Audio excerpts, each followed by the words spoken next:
I'm playing Elphaba on Broadway right now, if your listeners don't know. And my contract is up on March 2nd. And we're going to Cancun to play for a week. With your mom? With my mom and my dad. And Awesome. the whole family's going. But then my mom and I are going to Florida to Fort Worth to play with our friends Mo and Patty. And then we're all going to the Masters. My mom, my dad, my husband, and I. And then my mom and I are going to go play Sawgrass and play the courses down in You're Florida. going on a bender. We are like full. I gave my agents the blackout dates. So, and it's really like my mom is free. My dad is still working. My mom and I are just like, all right, for this year for Christmas, she gave me one of those cool travel golf bags. So we're just going to go play wherever we can. I want to try to play. I want to go to the Pinehurst Academy and learn how to play there. I want to go to Two Trees and learn how to play there. Just travel around and play as much as I can in the next, until the next gig comes, you know? Yeah, you've got the bug.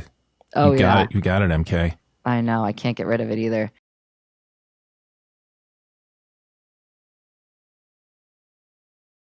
Mary Kate. Hey, I'm really happy to meet you. Oh my gosh, I'm so happy to meet you finally. This is so cool. I literally have your books right here on my shelf. You already are the best guest we've ever had for plugging the books. My husband and I listened to this on audio tape, on an audiobook, when we were doing a road trip to Indiana. No way. To see my in-laws. And I don't know if you've listened. I don't know if you've listened to the audiobook, but the accent on the audiobook is kind of funny. I have not, for that reason. I recommend it. I'm sure they did a great job. I appreciate them doing it. No, I haven't listened to the audiobooks a little bit, but then you get a little, I'm not reading it. It gets weird and you stop listening. But sure. But anyway, thank you for starting off strong there and joining us on the Golfer's Journal. You're wearing green, which is appropriate on so many levels. So many, because I want to start off with one. Thank you for joining us, and it is great to meet you because I've been a friend of your dad's for years, and you've made him very proud. I've heard him brag about you for years as well, as he should. We've played a fair amount of golf together. He's come to Scotland and Ireland together. He's come on the Coyne Cup. Your dad, John, who is really one of the best guys I know. So on the planet, he's like the mayor of any group he's in.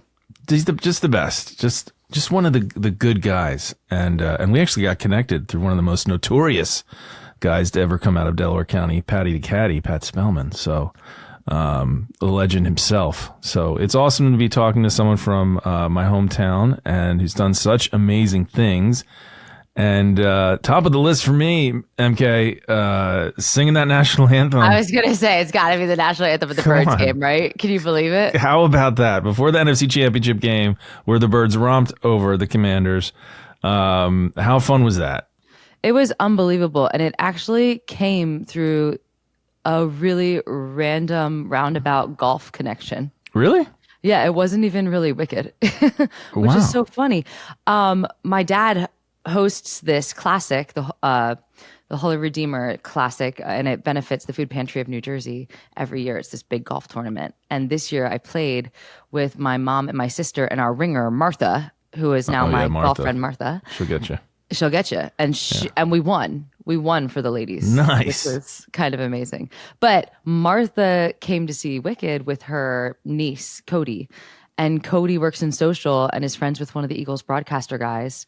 And they were like, oh, we need someone to do the anthem. I wish we had a Broadway girl. And Cody was like, you have to have this person do it. And then that night I had 3 DMs in my Instagram like, hey, I work for Eagles Broadcasting. We're trying to get a hold of you, blah, blah, blah. And I was like, that's not real. Right. And then another one was like, hey, I work for Eagles Broadcasting. My email address is brian@eagles.nfl.com. And I look at my husband and I'm like, Trevor, they're going to ask me to sing the anthem.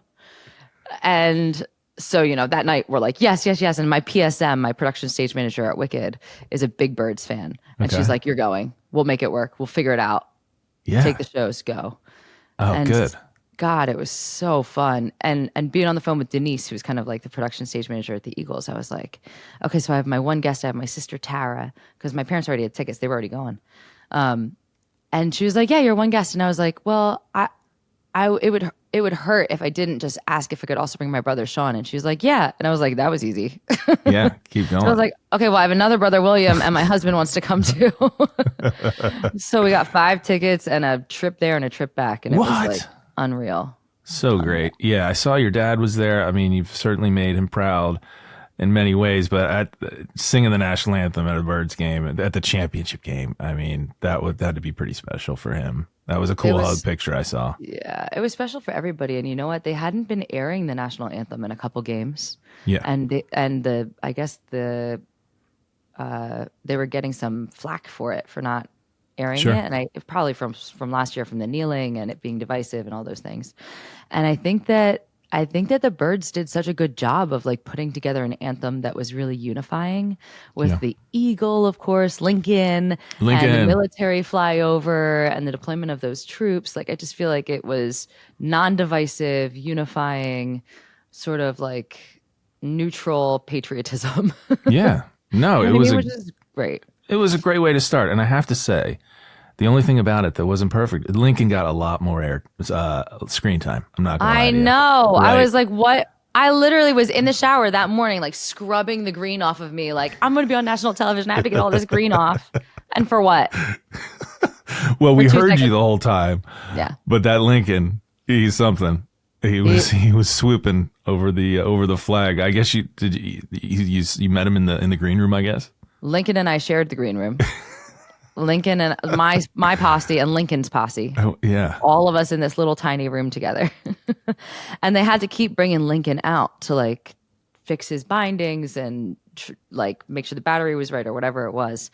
And so Lincoln is just like, and he's in this big box and he's cawing the whole time. He's like, the whole time. And my dad is just like, yeah. Oh my God, the eagle's in there. So we got to I learned a lot of eagle facts. So if you need someone to talk about eagle rescue, it's me. Oh, well, there you go. Well, if we have time, we will certainly get into it. But yeah. So we're so excited. You're playing golf, and we can there's a lot of things I wanted to touch on. But let's. How long have you been playing golf? When did that sort of come into your life? My mom retired during the pandemic, but we didn't play any golf in the pandemic at all, which is total miss on our end. Yeah. And my mom started playing sort of after everyone started going back to work, because then everyone was back out of the house. And she got bit by the bug and just started playing all the time. She has all these lady friends down the shore who play. They play at Union National. They play at Avalon. They play at Great Bay. And then she has all of these friends down in Florida. So she's going down to Florida to play. And she's just playing so much. So she buys me a set of clubs for Christmas. And she's like, if you want to hang out with me, you got to learn how to play. And this is the winter that I booked Elphaba full time. So I had been the standby the year before. Yeah. And I was like, well, really, what better time to have a hobby that I don't have to speak too much? Like, there's not a whole lot of talking in golf. Exactly. Yeah. Especially if you're playing with me, I don't say a word. Yeah. Like, I mean, I love being out. Like, if you're out to play for fun, like, yeah, sure. But like, as I'm learning, something to practice, something that I can just go and be athletic and not have to, and do on my own. That's fun. And so I started almost this time last year, actually exactly this time last year, January of last year. And I hooked up with a simulator in my neighborhood, Golf V2, and started taking lessons. I took a lesson every single week for I want to say 25 weeks. I took 25 lessons in a row, which was a lot. Look at you. Yeah. That's some dedication. Was great. Kyla Williams is my coach at the time. And then went on 2 golf trips, one with my mom and one with my husband. My husband doesn't really play either, but we're just sort of learning to see if it could be fun for us. And it turned out it really was. So that's so great. And I just got addicted to it. I got addicted to doing something athletic that when I'm practicing or playing, I'm not thinking about anything else. There's no space for me to think about the pressure of Wicked or my career or my voice or all of the other stressors and interpersonal dynamics that happen in a big Broadway show. Yeah. And so it was such an escape, and it is still like such an escape where it's almost like yoga. You go and every little thing you do with your body means something. So there's always something to fix and always something to tune into. Indeed. Yeah. So that's kind of what hooked me into it. So how's your game? How are you, what are you working on? Oh my gosh. You know what? My like approach shots are really good. My irons are good. My chipping and my chipping is good. My putting is not so great. Okay. But I can't get off the tee. That is like my current problem. Yeah. Well, we'll have to get you set up with the Titleist GT driver. Yeah. Well, I actually got fitted and I sang this. Somebody was like, hey, can you sing at my birthday party? And I was like, I'm only going to sing at this person's birthday party if they're going to pay me enough to go get fitted and get a whole new set of custom clubs. And so I was like, yeah, this is my quote. And they were like, sure. And I was like, all right, I'm singing at this person's birthday party. And then I went and got fitted like the next week. And so now I have my own set of like clubs for me. Oh my gosh. Amazing. You sang for your clubs. You sang for my supper, sang for my clubs for sure. So I have a great driver. I don't know what kind it is. I mean, it would be great if I could get off the tee, I think, probably. Okay. Well, there's time. And that's pretty great. You've got a place to I mean, it's cold now, but you can practice inside. Yeah, I'm back at 5-iron now. That's where I'm practicing now, which is really good. There are a couple coaches there that I really like. Liz Breed. I love working with women coaches. So that I sort of like seek them out on social. Sure. And Liz Breed is my girl right now, Shankany. Yeah, and I'm excited. When I do get off the tee, I can hit it like 260. You know what I mean? Like I've got power. Yeah. You know what I mean? Yeah. But it's just like sometimes I just miss the ball. Yeah. Give it time. That'll the missing will pass. Yeah. But that's fantastic. Your dad is I think he plays at Whitford and Union League. He's in those courts as well. So does he take you out to play? I honestly have never played Whitford, and the only time I played with my dad, I completely freaked out. Did you? Like, I shot like a 103 at Avalon the day before, and I was feeling myself. Yeah. And it was we did a golf camp trip in the summer, my husband and I, down to the shore, just because it was like every 6 months you work on a Broadway contract, you get 1 month or 1 week paid vacation. Uh-huh. And I had seen other people go away to like different countries and then end up really hurting themselves because of the jet lag and all that. So I was like, I'm just going to go to New Jersey and play golf. And so we did 5 days over that week of playing, which was too much, I think. So the 4th day we played, I shot that 103 at Avalon and I was just like on fire. And the next day I was going out with my dad. And I was like, I'm riding in the car with my dad. Like, this is going to be so fun. Because I was like desperate to impress him. You know what I mean? Yeah. And I completely fell apart. And we played Union National. Yeah. And nice one. It was a nice one. And I had played Union before. And didn't completely fall apart, but I just shot the bed. Yeah. And I'm like crying in the car. I'm crying. Oh, God. I'm literally crying in the car with my dad. And my dad is like, he like, this is his like 30-year-old adult daughter crying about golf. And I remember he was like, you have a really, really pretty swing and pretty scores will follow. You just have to keep playing. And he's like, we're just out here to have fun. And my sister plays too. And the difference between us is that he says, you'll see me swing and you'll think it's just going to go far and straight and perfect. And it's like, wink. Yeah. My sister played D2 lacrosse and was like an absolute star. And she hits the ball, it's like, and you like the swing is not the prettiest swing in the world, but it goes forever long and straight. Wow. Well, I know. It does. Yeah. They don't ask how, they ask how many, right? Exactly. So, well, that's, no, I'm sure he was so excited just to be out there playing golf with you. That has to be such a cool thing. So, wishing you many, many more rounds together. It's a great thing they have to be able to do with your dad now. It's awesome. Yeah. And well, really my mom, like, and your mom. I love getting to do it with my dad, but the reason why I got into it is to do it with my mom. And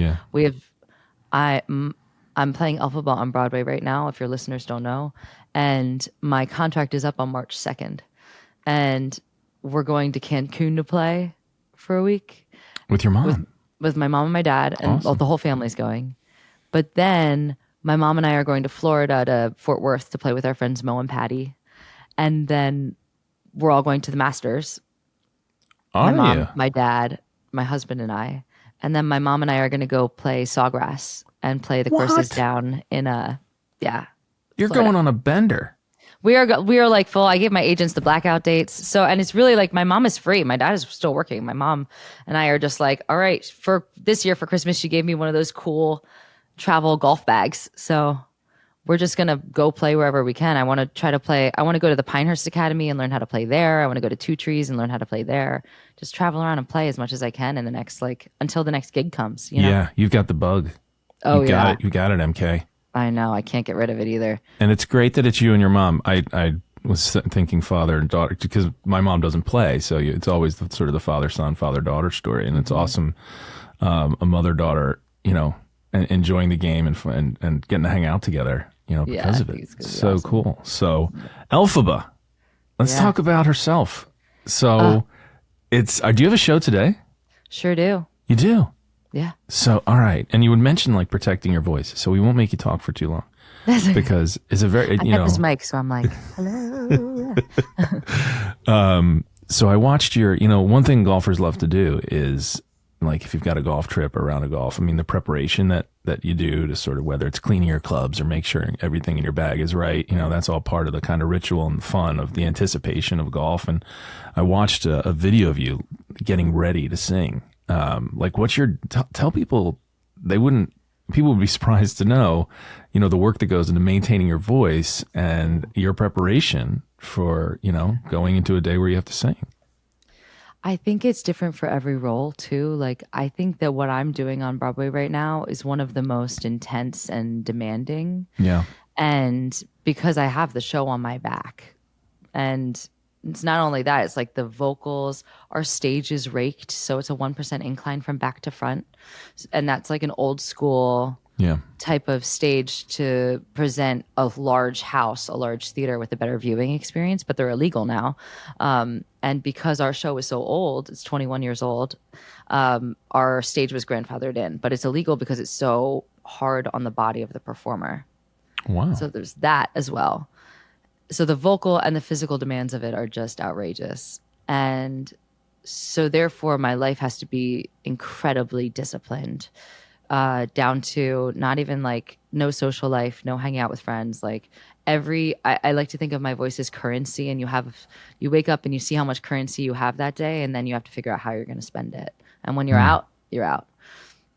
So there are ways to like build your currency, which would be like sleeping even more. And then your day kind of starts with like a vocal check, vocal warm-ups, hydration, supplements, stretching, like limbering up your body, getting to the gym, and then being quiet, steaming, doing all of the sort of like vocal therapy things. It's almost like if you're a professional athlete, you have all these muscles that you have to warm up. It's the same thing. Your vocal cords are two tiny, tiny dime size muscles that have to be in perfect function to do what I'm doing. So it's pretty intense. Yeah. I saw, you're great about posting stuff on social, and I saw, doing the steaming and the vapor and all that. And of course, and like you said, if you get sick, like that's, and didn't you get, you had a bout with something over the holidays? Yeah. Just like everybody else did. I mean, like I feel like everyone I know got sick. Yeah, I did too. Yeah. Like the problem is that like when everyone else gets sick, they can still do their job. Right. And I can't, and it's very public when I can't. So like you had a cold and you probably just maybe took a couple naps, did your work, like maybe didn't mostly talk naps. too much. Mostly naps. Naps, yeah. But for me, it's like very public. I'm out of the show, which is kind of like another psychological thing that you have to work through as well. You know what I mean? And the guilt of being sick. So it's very much like keeping yourself healthy, and it's tough. I'm really, really looking forward to a break from having such a regimented schedule and being so disciplined. I also feel like that's why golf works, because golf is so very regimented and disciplined. I feel like there isn't like a whole lot of like, if you work on these things, you will start to get better. You know what I mean? It's a discipline. It's not like you can just go out and swing the club, and well, some people can, but not for me. I hear you. I was wondering, do you think there are any, I thought, well, maybe it's a stretch, but are there any parallels between, golf and being a Broadway performer? Absolutely. Yeah? Absolutely. Yes. The parallels, I think of it's like you know how I think you were even saying in your in a course called Ireland, like you can play the same course, but the elements are different. You know, so and that's the same thing with the show. The show is the exact same, but the elements are always different. Really? So it's figuring out how to navigate that day's elements. And the elements are how dry the theater is, how you feel that day, and who the audience is. The audience is like the fourth person to come in. But the show is exactly the same. So that's like one of the big it's like playing the same course every day, but finding something new to work on. That's such a good point, because people wonder as golfers, like, you know, I grew up at Rolling Green. I've played it 5,000 times, and I'll never get sick of it, right? And people wonder, like, you don't play golf. Like, you just go around the same golf course every day. It's like, well, it's different every day. You feel different. You know, it's always a different challenge. That's fascinating, because that's one thing I wonder about, like, being in a Broadway production like this. Yeah. Where, I mean, it's 6 shows a week? I mean, how many? 8. So 8 times a week. Yeah. You're doing the same thing. Yes. How do you get up for that every day? It's the same thing, though. I get that question so much. Like, how do you keep it fresh? Like, how does it say, how do you feel like you're still living in the moment every day and things like that? I'm like, it's literally you're playing the same course every day, but there's something new. With every turn, something new. Someone new is in, like, there's an understudy on or a standby on. New people are on stage. People are out, you know. Someone different is conducting. There's always something new there. The other thing I feel like that is a parallel between golf that's actually helped me is that I feel like when you start to fixate on like one bad swing, the other swings start to be bad. I know that. And it's like a game of runs. Right. And so, I mean, I've had women tell me, like, after every shot you take, note something good about it so that you can just like build positive momentum as you're going through your game, and try not to think of any of the negative. Just let it pass. Just move on to the next swing. And it's the same thing. Like, when you're an actor, you're giving 100% of what you have every day, but you're never 100% full, especially on this role. I'm always operating at a detriment, you know what I mean? Or at a deficit. And so if something goes wrong, or if I didn't hit a note exactly the way I wanted to, I can't fixate on it, or else the rest of the show will also start to to go down. And so it's the same thing. Just like let it roll off your back and just keep moving forward into the like next swing, next swing, next swing. Great next note, next song, whatever it is. It's great advice in life, golf, Broadway. Yeah. We have to talk about the green, the unique. I wonder if I probably am like a little bit. Yeah, there's just a little bit. I really try when I'm going to be like on camera. I try to, but I mean, probably my hands are probably the worst. You got some green. Yeah. So if you're watching this on YouTube, that's official Wicked makeup. Oh yeah. So you've got to go into just walk me through that process. So I show up because of our union. You can't start getting ready for the show with crew until half hour before the show. Oh, really? Yes. Oh, that's interesting. So that's a union rule. So they can't call you any earlier than that. Okay. I usually get to the show maybe like 10 minutes before half hour to like just say hi. A lot of people get there a lot earlier. I just procrastinate my commute, I think. And so I'll get there, 10, 15 minutes before I have to be, so I can say hi or get whatever notes I need to get. And then half hour before, so say the show's at 8, at 7:30, I'm in the chair, the makeup chair. Okay. And someone comes in, Mary Kay Yazerski, and she'll put my hair up into pin curls and into a wig cap like this. Okay. And 8 minutes later, it's all extremely like linear. 8 minutes later, Krista will come in, our makeup artist, and she'll start to paint me. And if it's really cold in the room, she'll bring warm water. But if it's like normal temperature, it's cold water. So sometimes it's like you're like shivering because it's like watercolor. They use a big watercolor brush. Okay. And a pancake powder that they make wet. And then I'm painted all here. You can kind of see probably that I'm on your arm, yeah, up until here, and then not. Here, all down my chest and my back, my ears, my face. And then they go in with like more cream color and contour and lip and make me look really, really beautiful. But the greening process really takes maybe like, I think we timed it when she's taking her time and we're like making it look really good. It takes like 26 minutes. That's shocking. When I was a standby, and there would be like a mid-show switch. So if something happened to the girl who was playing Elphaba and she decided that she couldn't continue with the show, that's what a mid-show would be. They would be like, MK to the greeting room, and I'd run down and they'd get me ready in like 7 minutes flat. Whoa. Yeah. That's a fast greening. Throw me on stage. I love that it's called the greening room. Oh, yeah. That is, I thought it was something every day. You're there 3 hours early and they're painting your, that's pretty efficient. Extremely efficient. Yeah. Yes. And then you've got a degreen. And the degreening is like maybe, depending on how tired I am, it could be 7 minutes or it could be 25 minutes. Did you ever just say, I'm too tired, I'm just going to leave with this stuff on? You're actually not allowed to. Oh, really? Yeah. Because that would be pretty wild to get on the subway with the green face. I'd be written up. I think like back before social media was super big, like girls would leave on Halloween and like dress as something green on Halloween and it would be fine. But now it's like because of social media, all the rules are much stricter. Oh, that's really interesting.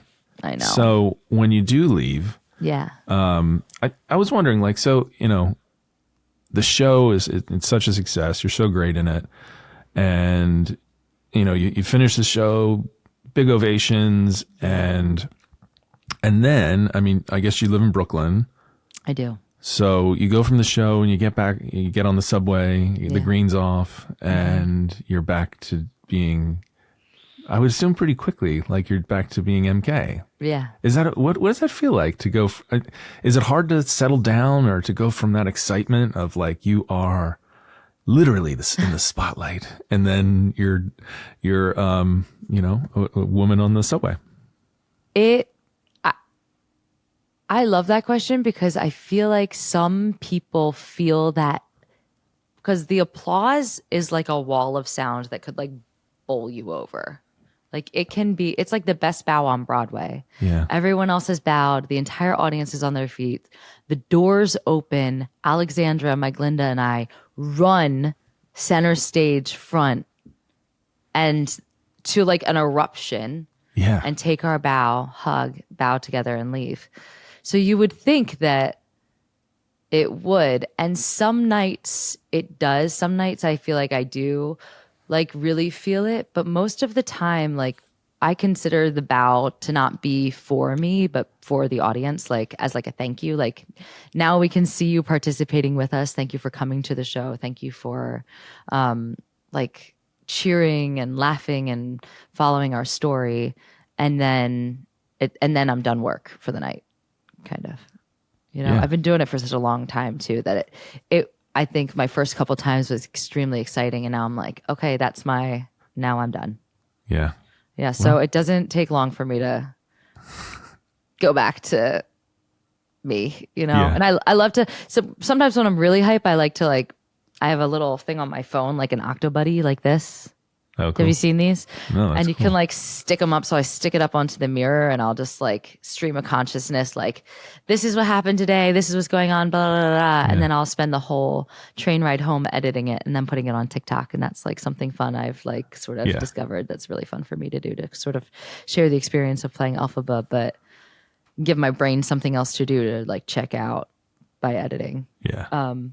But no. And then, my husband works a 9 to 5. And really not a 9 to 5, like a 9 to 8, but 7 in the morning to 8, because he's in finance. And so when I get home, he's like, how can we watch 30 minutes of Peaky Blinders and then go to bed? Right. Like, yeah, well, that sounds okay. That sounds like normal stuff. Yeah. Yeah. Normal. What is it about Elphaba? What do you like about her? What do you like about that character?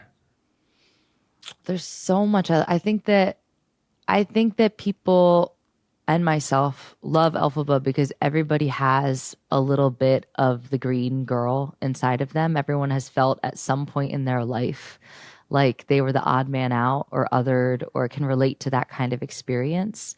And to see someone whose life is defined by that overcome it, I think is really moving. Yeah. And really can give people a lot of hope and confidence. I like that she's sarcastic and witty and smart and unapologetic. I mean, she doesn't say sorry the whole show.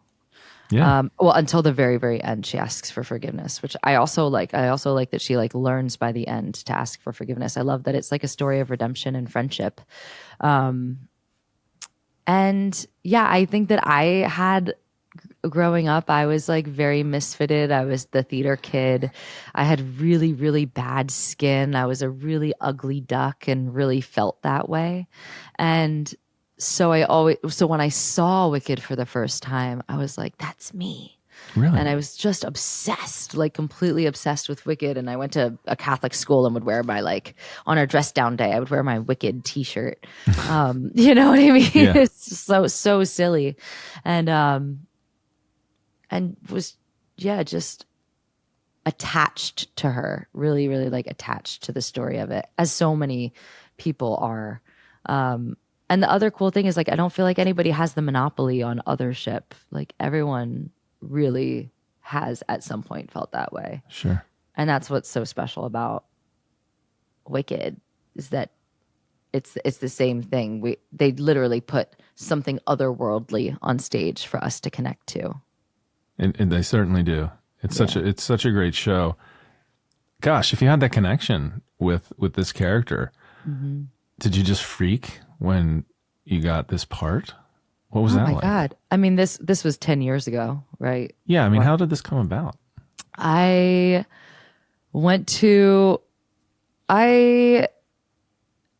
everyone always told me that I was going to play her, and which I loved because there is sort of like a type who do, and I very much fit that type. And so I was, in musical theater school and in college and that kind of thing, everyone was like, yeah, you're going to play Elphaba, you're going to play Elphaba. And I was like, yeah. Okay, sure, whatever.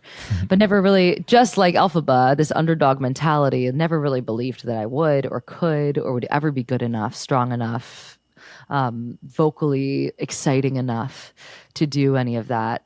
And so when I auditioned the first time, I was doing like a bluegrass musical down in DC and hadn't been like singing in the way that Elphaba does. So immediately the sound team was like, not going to work. I was like, okay, great. So sound told me that I'm not going to get it. Like the music team is out. So I'm out. Now I can just tell everybody that I'm not going to do it and we can move on.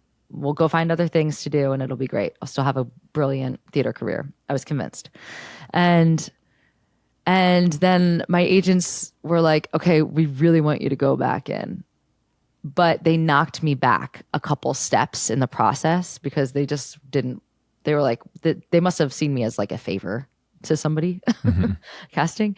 And so the first time I went in, it was like an appointment where, there were maybe 5 of us there and went in and sing and do the packet and whatever. And the second time I went in, there were like 50 and we're all in the exact same thing. We're all in like long black free people dresses because the breakdown says like wear something long. So everyone wore the same thing. We all have the same packet. And I went in and they had me sing Defying Gravity like 8 times, just the end of it. And I'm fried. Like by the end of it, I'm like, we're doing this again. Okay. Because he just kept going again. And then I remember he like slid my headshot back across the table and was like, well, I'm not going to be the one to tell you you can't do it. And I was like, well, that's not really a vote of confidence, but yeah, I was like, okay, fine, sure, got it. But I'm still in the mindset of like, they already told me I can't do it. I'm doing this. My agents told me to come, so I'm here and I'm going to do it, whatever. Yeah. And so I was just, and they say this all the time when you're auditioning, you like practice non-attachment to it because that's when you actually book it. And so I'm like, I'm not going to get it. I don't care. Even my final callback, I was like, I have to be out of here in like 15 minutes because I'm in like a presentation in an hour that I have to be downtown for. And they were like, okay, great. So I like throw my bag down, do it, blah, blah, blah. And then it was winter again and I was home for like Thanksgiving or Christmas. And I remember being in the car with my mom and getting the call from my agents saying they wanted me to go and be the standby on the road. Wow. And so they were giving me a chance, which at the time felt absolutely titanic. It felt massive. Because it was the biggest thing I'd ever done, ever been offered or ever anything. And so I was like, and now looking back as like the girl who's playing it full time on Broadway, being like, oh, I thought that was like the scariest, most important thing ever. And I'm just like, oh, that I wish I could just like tell that girl to calm down and just work on it and enjoy herself out there, because I was so just insecure and whatever, but I was obsessed with trying to get better. So that whole contract, what's cool about being a standby is that you learn things at a really digestible rate. You mess up, you have the whole week to sort of go over it, return the next week, play it again, see what happens, go back, do it again. So I had a pretty successful standby contract that first time. And then didn't get offered the principal track afterwards. So I went and did some other things. I got to work with David Byrne, which was really cool. I did like a couple like random gigs. And then I was like, okay, it's my time. I'm going to go back and I'm going to play it full time on the tour. And then, even though I had done it like 100 times, they were like, you have to audition again. So I go back to New York, and I was doing a gig like at like Martha's Vineyard or something, and had to take the train back down, and everyone's like, you got this, whatever. And there was a Elphaba who in the reading that I was doing, and she was like, this is your time, you're going to do it. So I go up and I'm singing this stuff, and I'm like, yeah, I killed it. And I walk out, I have my sides, and the girl after me comes out, and she's on the phone with her mom, and she says, the girl who was in front of me sang the crap out of it, Mom. I'm not getting it this time. And I literally was like, oh, that was me. But they still made me wait like 2 weeks and then offered me the role on tour. So then I played Elphaba on tour for about 14 months with my very best friend, Jenna Claire Mason Moffat. And they took her right away to Broadway, which was kind of devastating for me. Really? Because I had always dreamed that we could do that together, but I just wasn't ready yet, which I knew, but it still hurt so bad. And I'm still working. I'm like in lessons with my voice and trying to like figure out how to make everything better, easier. And then I went on tour with Mean Girls and came back from that and was having a meeting with my agents, and they were like, I think they need a standby. Would you stand by on Broadway? And I was like, and make my Broadway debut as Elphaba on Broadway? Like, absolutely. Yeah. Yeah, let's go. And so last year I stood by for the year, got to go on like, I think over 100 times. I was on all my Elphaba that I stood by for had a really hard time. So I was on all the time, and I got to save the day. And I was like, I think I could do this full time, which is kind of takes a lot of balls to say, because what I'm doing right now is like crazy. Like it's so much, you know what I mean? It's like so intense, and there's so much pressure, and you're doing Wicked 8 times a week, 7 most of the time. And so I said to our associate director, I've got this. Like, this is my time. You can trust me with the role. And she was like, I don't know. And I still had to audition again, even though I was playing it regularly on Broadway. And they put me on tape to send me to the creative team. And she didn't like the tape we made. And every time I was making this tape, I was on that night. So we would make the tape and she'd go, oh, this isn't it. And she'd come down and watch the show and try to take like a little bootleg of me doing the show. Yeah. Because something wasn't translated. She's like, what you're doing on stage is exactly right. I'm like, okay, well then let's go. Let's go. Yeah. So then I had to audition again for the second time. And I'm like, this is crazy. But I just knew that, and I had the opportunity, right? Because I was on a lot. I just knew that I had to be so good that it would just be easy for them to pick me. Like, even if they wanted a different type, even if they wanted someone else, I was the easiest, best solution at the time, because I was right in front of them, devoted to the work, showing up, good work ethic, like loyal, and doing it. And I think that that's what ended up like having them give me the role, because it really, they got down to the wire and they were like, yep, it's going to be you. Yeah. And so then I got, so now I'm at the end of it, which is crazy, you know? Yeah. So how long was your contract? A year. A year. So you've been doing this for a year. Yeah. Wow. So it's up in, you said March. It's up in March, right? Yeah. Mm-hmm. We're going to try and get up with our girls to see it. I've been going back and forth with your dad, trying to figure out, like, well, when are you guys, it sounds like, when are you going, John? Like, we're there all the time. All the time. My mom is moving into an apartment for the month of February. Oh, that's so great. It's going to be so fun. Oh my gosh, that is so awesome. I know. I love what you said about like not getting attached when you're auditioning, because that's another parallel to golf. Because I think when people, you have your best rounds or your best, we generally play our best when we sort of let go of results and we aren't putting that pressure on ourselves to be maybe better than we are or someone that we're not. There's a lot of that for me, at least in golf, when I'm just out there and I don't really care what I shoot. And I think most golfers would say this: when you're not worried about what you're going to shoot, you're probably going to shoot a lot better. When you let go of those expectations that are just, that's that kind of baggage you have to leave at the door. Mm-hmm. It's all mindset. The whole, like, theater's a mind game, and so is golf. Yeah. Yeah. So when you finish, you're gonna play a lot of golf. Yeah. What's next? That is the question. Yeah. I feel like it's hard for me to make plans right now because my life is so full. Yeah. And so what's next immediately will be a break from all of that, and just like a second to reset. I need to like reset my body. I need to do some physical therapy to work out the injuries I've gotten from doing the role. And like, I need to relearn how to laugh out loud without worrying about what it's going to do to my voice. But I am starting to dream about, I feel like this year and last year too, I've acquired all of these new skills from playing Elphaba, like leadership skills and media training skills and like content type skills. And so I am feeling like, I don't know if it will be 8 shows a week right away. I don't know if I'll go right into another show. I almost don't want to go into another show right so soon because I want to have some nights where I'm not at work. Yeah. And so I have 2 dreams that I'm going to tell you about. I know they shouldn't they say like you shouldn't like tell everybody your plans, but my 2 dreams are. All right, 2 dreams. I've been invited to play a lot of courses, all over the country with people who have seen the show. Mm-hmm. And so I think it would be I'm writing a little show of my own that I would do, which is me and a piano, that is not original music, but it's like all the stories I have from playing Elphaba and then singing my favorite songs, basically. And I want to go to these courses that people have invited me to play and play with them, learn about their town, do my little show, and make like a YouTube series out of it and call it America's Guest. Love it.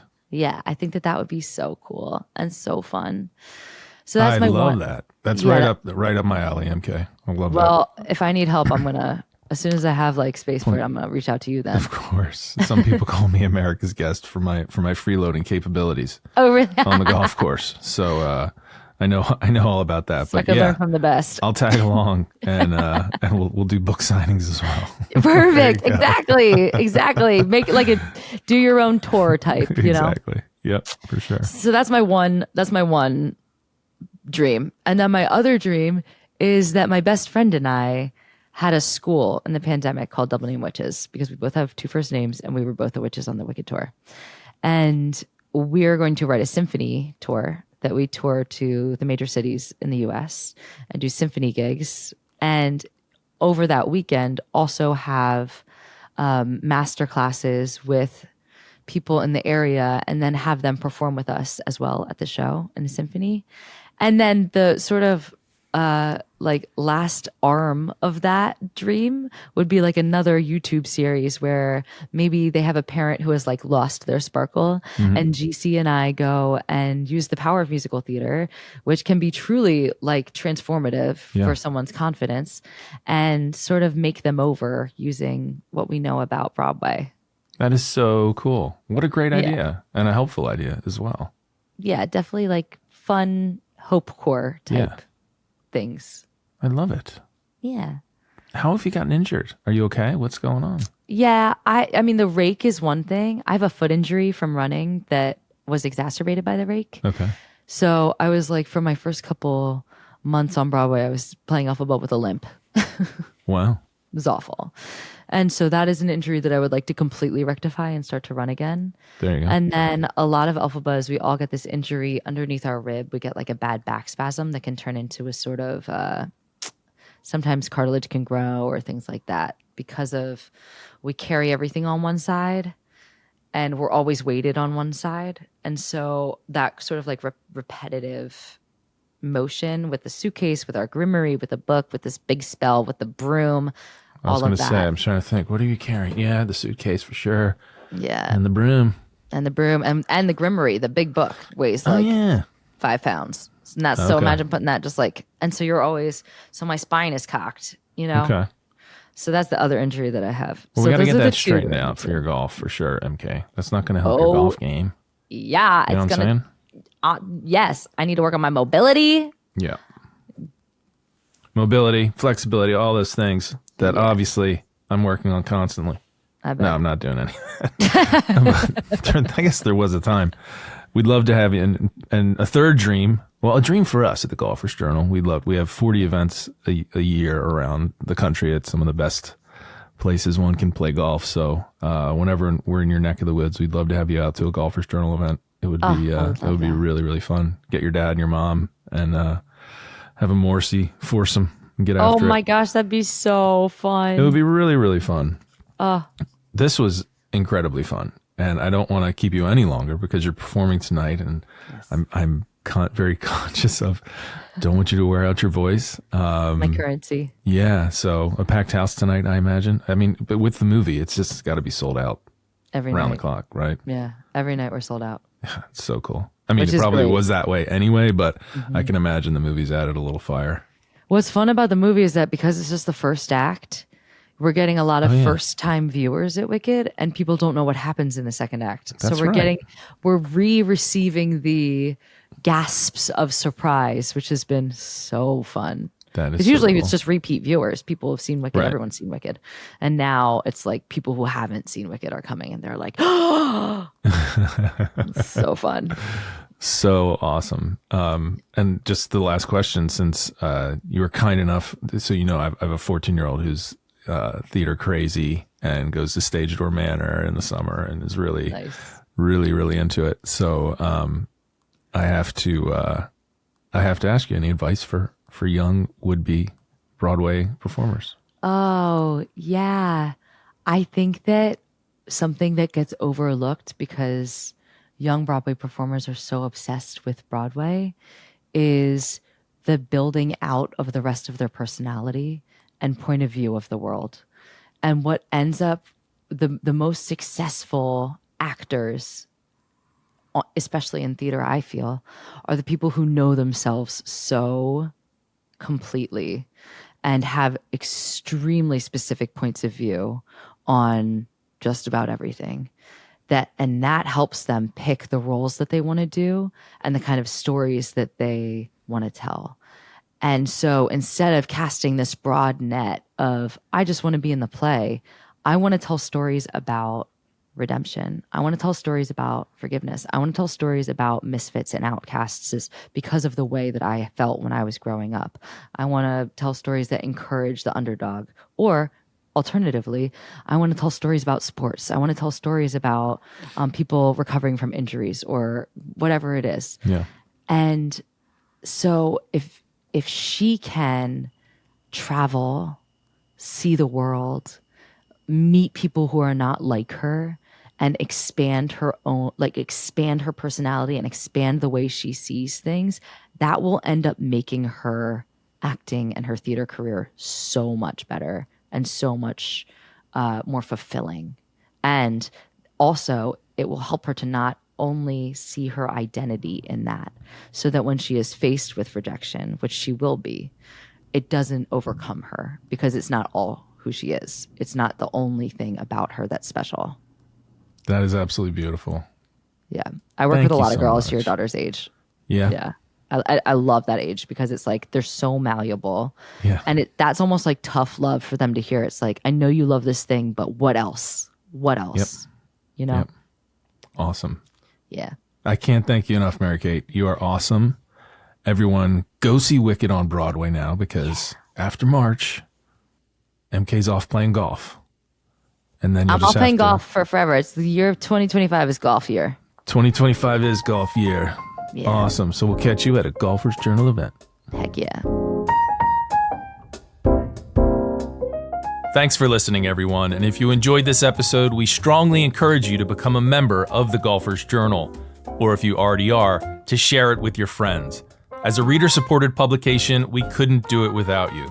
We also couldn't do it without the help of our partners, and they are Titleist, Scotty Cameron, FootJoy, Holderness & Bourne, Omega, Charles Schwab, and BMW. We'll see you next time on the Golfer's Journal podcast.